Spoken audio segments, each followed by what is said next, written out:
I'm curious the process of your writing.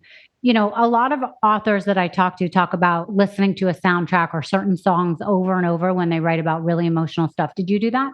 Yes, I listened to one song in particular called In Reverence by an artist named David Tolk.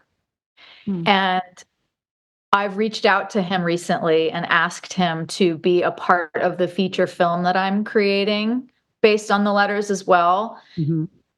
That started 14 years ago when I interviewed my grandmother, Wanda, in 2010. So it's taken me Mhm. 14 years to finish this book. And that's when I discovered that specific song. And it's really been the soundtrack to the story for me all that time. Right. Um, yeah. So you do see this being adapted into a film.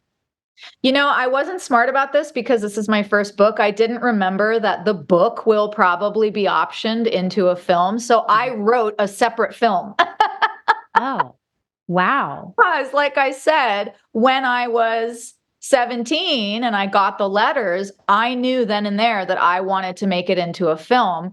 And I Mhm. didn't want someone else to create that. I want to do it because I know what I want. Right. And the book really, honestly, the book came from just being frustrated that I didn't know how to do the film yet. Right. I got so frustrated with not moving forward that this voice in my head was just like, write it down, just write. And so the book and the film are different. The Mhm. film does not include any granddaughter in the nursing home. It is a period piece that takes place in the 1940s during World War II. It's the Mhm. same characters and experiences, but a bit more fictionalized. Right. Okay, so here's my last question for you. If you were, let's say, an older woman, but if this was the course of your life, if somebody Yeah. in your family was coming to interview you now and they were hearing all sorts of things and asking you about stuff that may have already been out there, is there something for you that you would be sharing with them that you wanted to get off your chest, or that it doesn't even have to be like amazing and powerful or scandalous, but just something to you that you're like, let me tell you about this one story because it meant a lot to me in my life that I want to talk about. Wow, that's really beautiful. My God, so many come to mind, don't they? Such beautiful little snapshots from our lives of such meaningful moments that are not a big deal at all in the scheme of things. One that I remember, one of the most beautiful moments of my life was my stepfather, Jim. I don't like to call him my stepfather because he's my gym dad. That's what I call him. Yeah. My gym dad came into my life when I was 3 years old, and he married my mom and loved me as his own. And I have a brother and sister, two sisters and a brother from him and my mom, blah blah blah. I have other siblings, so I'm not his own. He has other children.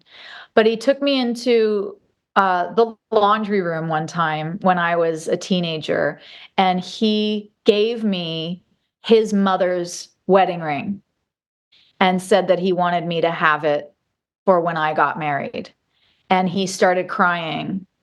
And it was such a beautiful moment because here he was passing on his blood mother's ring to his stepchild.